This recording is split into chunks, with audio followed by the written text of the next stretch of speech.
Morning prime time की शुरुआत करेंगे रोज की तरह 1 मिनट 1 खबर से। आपको बताएंगे हर एक खबर की जानकारी सिर्फ 60 सेकंड में। और पहले बड़ी खबर यह है, बीजेपी अध्यक्ष जेपी नड्डा के काफिले पर गुरुवार को 24 परगना में अचानक से हमला हो गया। 1 मिनट में देखिए पूरी खबर।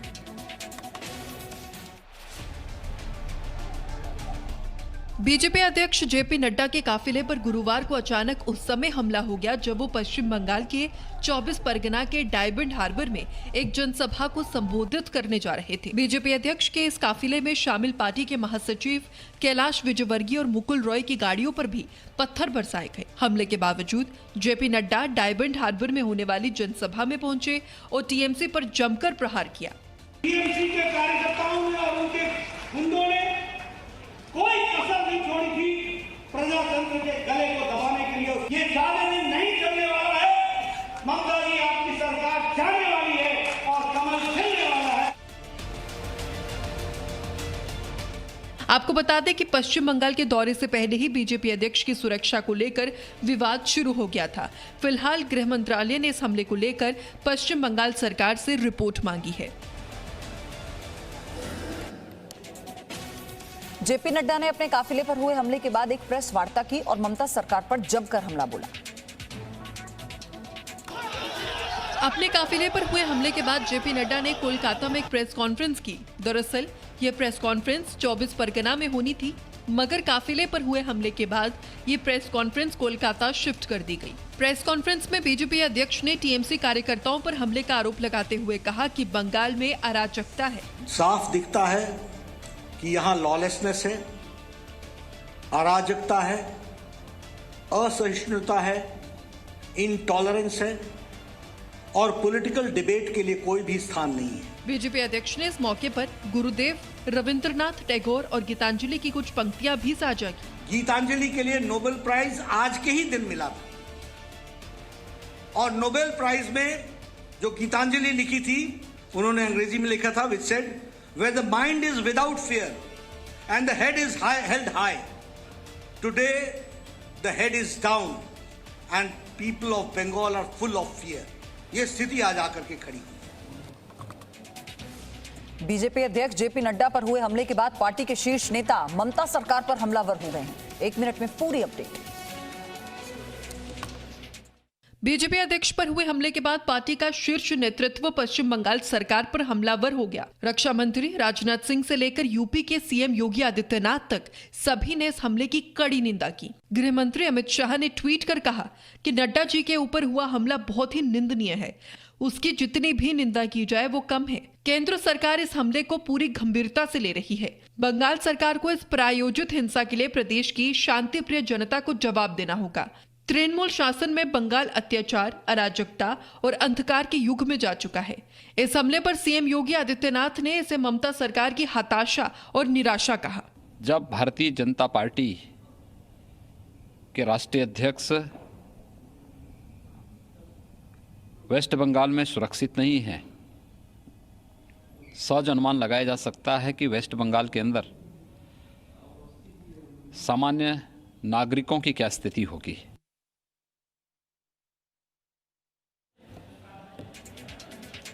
बीजेपी अध्यक्ष जेपी नड्डा के काफिले पर हुए हमले के बाद बीजेपी कार्यकर्ताओं ने कई स्थानों पर प्रदर्शन किया है।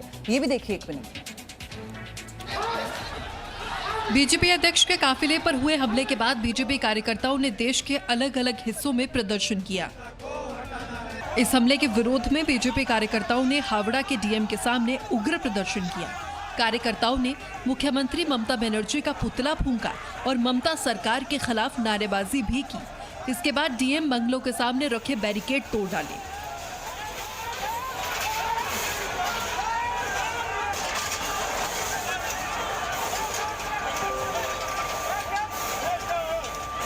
उत्तर प्रदेश के वाराणसी में भी बीजेपी अध्यक्ष पर हुए हमले के खिलाफ बीजेपी कार्यकर्ताओं ने प्रदर्शन किया और ममता सरकार के खिलाफ नारेबाजी भी की।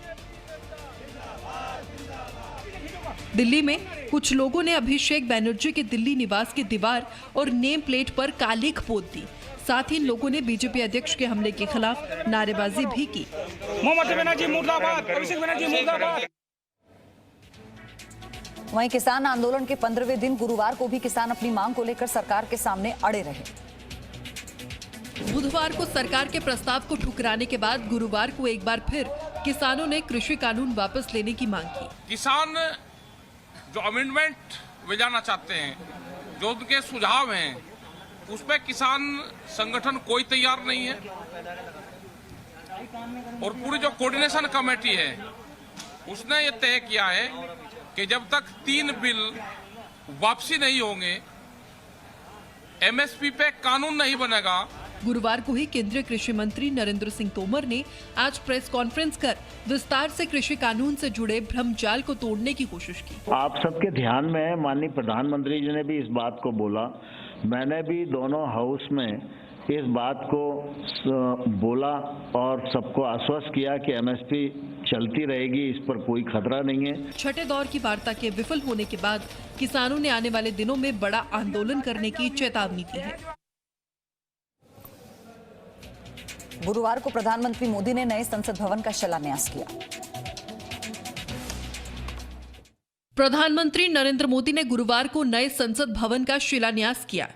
इस दौरान गृह मंत्री अमित शाह और रक्षा मंत्री राजनाथ सिंह समेत कई विशेष अतिथि मौजूद रहे।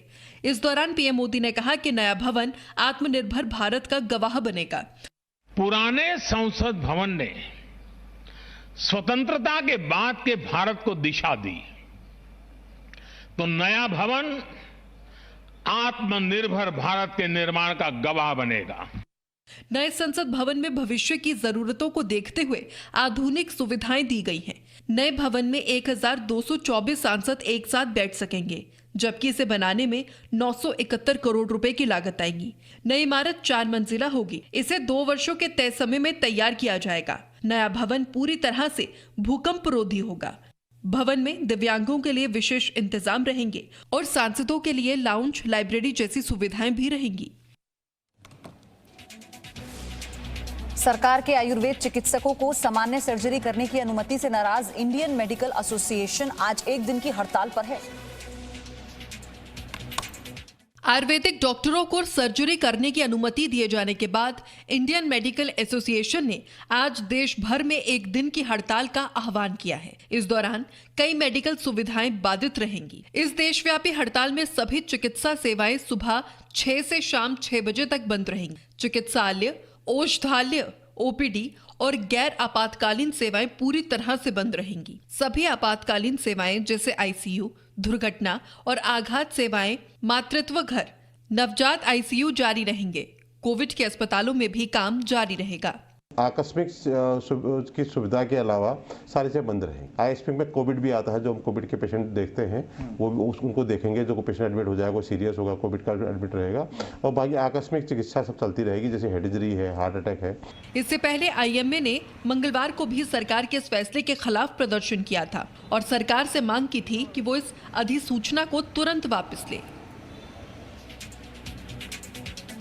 गुरुवार को सुप्रीम कोर्ट ने रोशनी एक्ट पर फैसला सुनाते हुए इस पर दोबारा समीक्षा की मांग की है।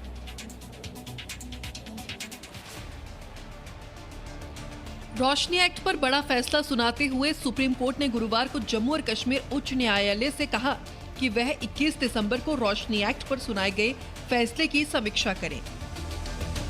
न्यायमूर्ति एनवी रमणा की अध्यक्षता वाली पीठ सॉलिसिटर जनरल तुषार मेहता के उस आश्वासन पर विचार कर रही थी जिसमें उन्होंने कहा था कि उन याचिकाकर्ताओं के खिलाफ कोई ठोस कार्रवाई नहीं की जाएगी जो पहले ही सुप्रीम कोर्ट में याचिका दे चुके हैं।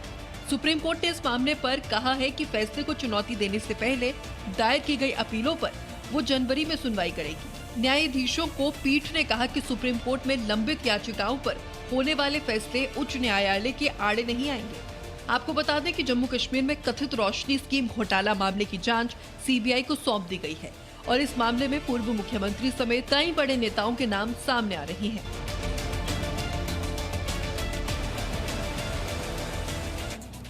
जम्मू कश्मीर में जारी डीडीसी चुनावों के 5वें चरण का मतदान गुरुवार को संपन्न हुआ। 1 मिनट में देखिए पूरी अपडेट।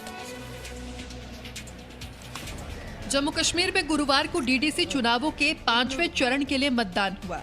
5वें चरण में कुल 51.2% वोटिंग हुई। इस चरण में कश्मीर डिवीजन में 17 और जम्मू डिवीजन की 20 सीटें थी। निर्वाचन आयोग के मुताबिक राज्य में कुल 4,22,511 लोगों ने अपने मताधिकार का इस्तेमाल किया। पांचवें चरण में कुल 299 उम्मीदवार चुनाव मैदान में थे। इनमें से कश्मीर से 155 जबकि जम्मू से 144 उम्मीदवार थे। इस दौरान युवाओं में मतदान को लेकर भारी उत्साह देखने को मिला। अपने मताधिकार पर घाटी के युवा काफी उत्साहित दिखे। उनके बीच जरूरी सुविधाओं से लेकर रोजगार का मुद्दा भी काफी गंभीर था। हमारी ये उम्मीद है कि हमारी सारी जो डिमांड्स है, जो लोकल पब्लिक है यहाँ पे, उनकी डिमांड्स पूरी होंगी। हमारे रोड्स ठीक हो जाएंगे, हमारे यहाँ इलेक्ट्रिक प्रॉब्लम्स है वो ठीक हो जाएंगी। हमारे यहाँ जो वाकुरा बी है यहाँ से, वहाँ पे वाटर की प्रॉब्लम है, नलकूप में पानी नहीं आता है, तो वो प्रॉब्लम्स हमारी ठीक हो जाएंगी। और आइए जानते हैं कोरोना अपडेट।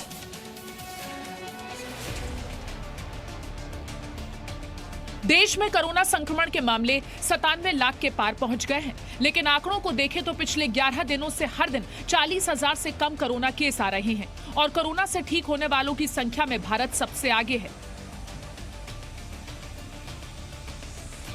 पिछले 24 घंटे में संक्रमण के 31,521 नए मामले सामने आए, जबकि 412 लोगों की मौत हो गई। हालांकि अच्छी बात यह रही कि इस दौरान 37,725 लोग ठीक भी हुए हैं। देश में कोरोना वायरस से अब तक 97,67,371 लोग संक्रमित हुए हैं। इनमें से 92,53,306 लोग ठीक हो चुके हैं। देश में इस वक्त 3,72,293 कोरोना संक्रमितों का इलाज अलग अलग अस्पतालों में चल रहा है। देश में कोरोना मरीजों के ठीक होने की दर 94.74% पहुंच गई है।